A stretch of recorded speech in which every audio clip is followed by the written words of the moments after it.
Hello there, my lovely friends. This video is about sample questions related to phonetic chart. And if you are someone like me, because I had done my master's in English literature and I was totally clueless about the linguistic part of the exam, so I was having a tough time, understanding the phonemic chart and trying to know what are the symbols, what are the voice sounds, what are the voiceless sounds. So you must be mentally prepared that you need to memorize, you need to work a lot on this part of the exam. That's why I thought that I must help teachers, especially those who are clueless about the linguistic part of the exam, because I did my master's in English literature and I knew a lot about Shakespeare, what is a classic play, what is modern literature, what is criticism, but I have no idea about the phonemic chart, voiced or unvoiced sounds. So there will be people like me, so I thought of helping them. So let's get started. So watch the video till the end because this video has a lot of sample questions. I've discussed them from different angles, that what kind of techniques will questions can be based on. Before we proceed, just a humble request, please subscribe to my channel and share it in my circle of friends. And in future, I'm going to include a lot of interesting videos related to teachers' life, teachers' vlog, and student and teacher relationship and lesson planning as well. So stay tuned and stick around with me. And also please hit the like button, because many people watch the video but they forget to hit the like button, because it's very important for my motivation as well as my stability on YouTube. Plus also please drop in some nice comments about in the form of your feedback for the video. So let's review what I have in store for you, what kind of questions can be there in the exam. But before we proceed, let me give you an idea that, if memorization of the phonetic chart is a problem for you, if you're somebody like me, because I did my master's in English literature and I was not well acquainted with phonetic chart, and memorization of it was a, Herculean task for me, because I was not comfortable with it. So what I did was, I did not memorize it in one day. I focused on learning either one column every day or one row every day, because that plays a very important part, that you focus on one row or one column every day. Or in another way, you can either learn the vowels one day and consonants another day, and then keep on repeating them, practice them with the help of words. That can be very lucrative for you.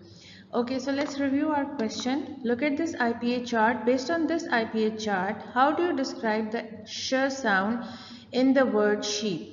Is it palatal fricative voiced, or is it palatal fricative voiceless?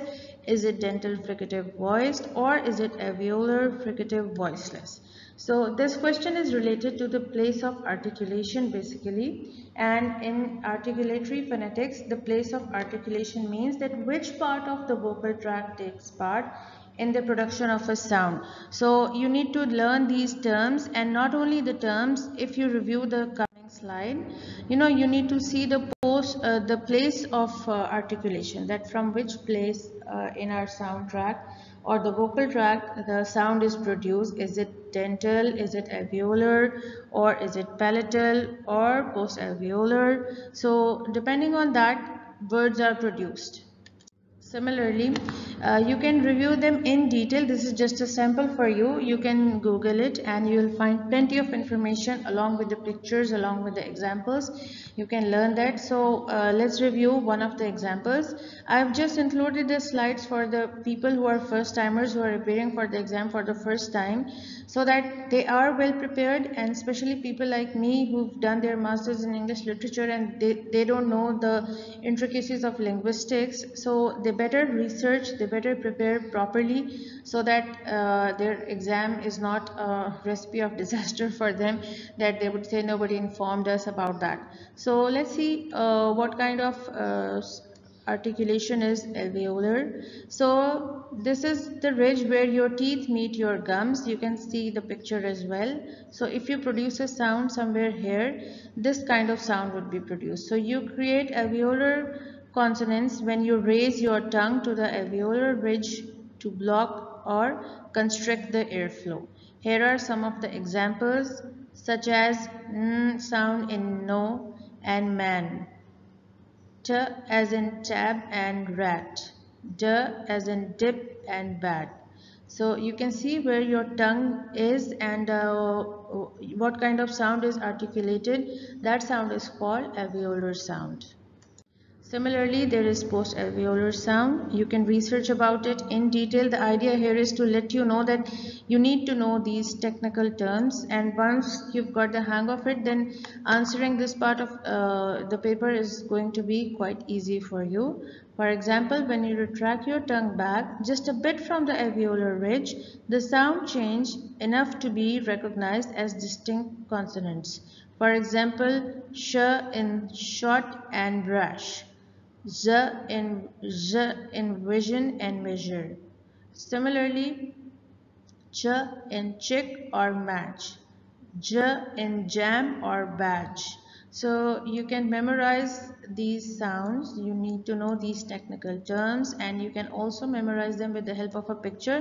Then link the picture with the pronunciation and tag this in your mind that when you produce post-alveolar sounds, what is the position of the tongue in the vocal tract while articulating this sound. So this is really going to be beneficial for you.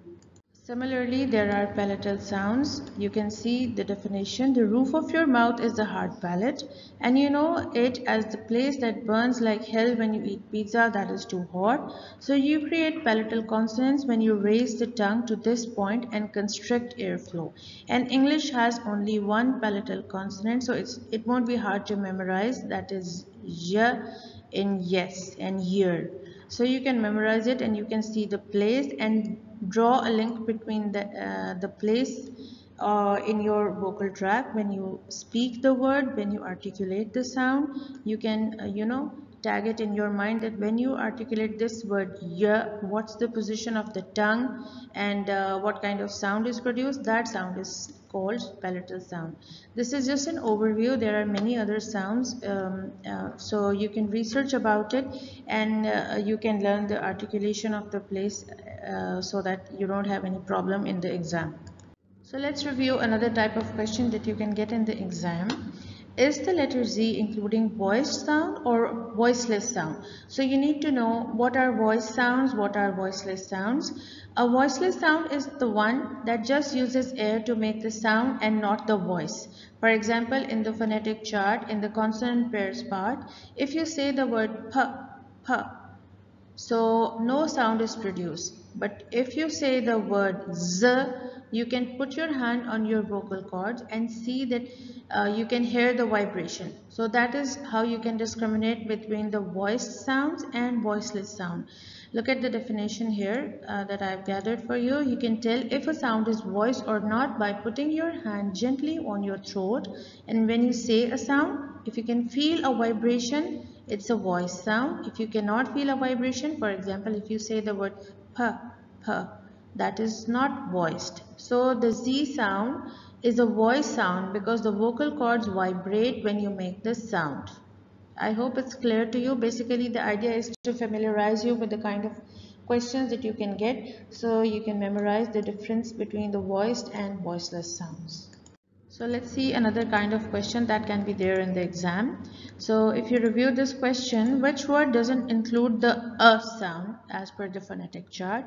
You can review some of the example words. For example, strut, mud, love, blood. You can see all of these words have this sound. And you can pronounce these words to see in the exam. Also you can pronounce to see which words have similar pronunciation and which word differs in pronunciation, so that word will not be having this sound. If you pronounce this word, it has this sound because you say brush, it has the sound. Cup, it has the sound. Similarly, bud, it also has the sound. But if you say push, it doesn't have that sound. So that means our answer is push. So let's see what our next question is all about. Which word doesn't have the O sound? So you can pronounce the word in your mind. You can articulate the word and see which sound is not produced. Which word doesn't have the O sound? For example, when you say the word good, the sound is there. Similarly, if you say the word push, the O sound is there. When you say the word book, the O sound is also there. When you say the word took, O sound is there. But when you say the word button, this sound isn't there. So your right answer would be the word button. So if you have memorized the phonetic chart properly, then it's not going to be a problem at all. Let's see our next question. What's the correct word for school? So if you have learned and memorized the symbols, you know which symbol is this, and you can also see, you can read the word in your mind that this is the word school, and also with the help of this symbol you can relate, and you can see that this is not the pronunciation of the word sure, this is not related to the word sunshine, but definitely this IPA transcription is related to the word school, so this is our right answer. Another type of question can also be there, which can also be there is, can you guess this word? So you will be given, the IPA transcription of the word, and you will have to guess the word. So there might be 2-3 options, and this is related to the Z sound. J, ch, j. This is from the pair of consonants part of the phonetic chart. So it's from ch and j sound. So this is the j sound. So and the word is knowledge. So that means you need to learn the symbols, the phonetic symbols in the phonetic chart, their sounds, and you also need to learn the place of articulation. Questions can be there related to that as well. So let's review another kind of question that can also be there in the exam. It's related to the sound. If you have learned your phonetic chart properly, then it's not going to be problematic for you at all, because this is the very first vowel sound in the phonetic chart, and if you know the sound, this is E, whereas if you see this word, this doesn't have that E sound. When you pronounce it, you say idiot. You don't say idiot or something. If you say the word lip, there is no E sound here. If you say the word breakfast, there is no E sound. But if you say the word mean, it does have that sound, mean. So our right answer would be mean. So this kind of question would also be there in the exam. So it's better to learn the symbols and how they are pronounced so that you can link them with the words. Once you know the sound, then it's not going to be problematic for you to identify the sound produced when you pronounce the word. So the idea here is to familiarize you with the kinds of questions that you can get in the exam, and I'll give you a tip that you must memorize all the symbols and their sounds so that you can relate it to the words that given in the exam. Once you've memorized the sounds with the help of symbols, then it's not going to be a problem for you. For example, this is sh, this sound is sh. This is from the part of the phonetic chart, which is also called consonant pairs, and its pair is, I can't draw it properly, I'm sorry, but it's from the part of the phonetic chart where we have consonant pairs. This is from the pair sh and j. J as in, when you pronounce the word vision, you say j sound. But when you pronounce the word wish, you have this sh sound. So it's from sh and j part of the phonetic chart. So you can easily spot it, because this sound sh sound is not there in the word church, it's not there in the word thing, it's not there in the word vision, because it's j sound, which the symbol is somewhat like this. But it is familiar with the word wish, because the sound is sh, and when you say the word wish, this sound is also there. So this is how you can relate the symbols with the words. Once you have memorized all the symbols with the kind of sound produced by them and their position in the phonetic chart, then it's going to be a piece of cake for everyone.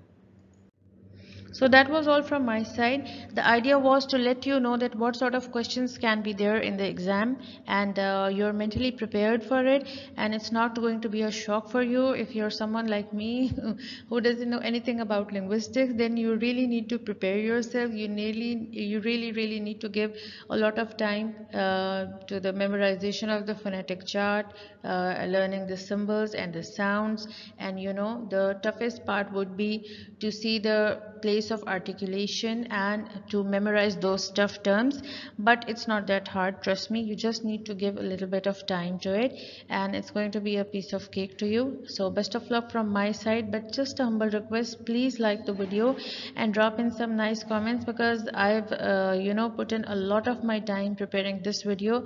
It wasn't an easy task for me as well, and let me know when you pass the exam. I'll be happy to know, and I'll see you in my next video.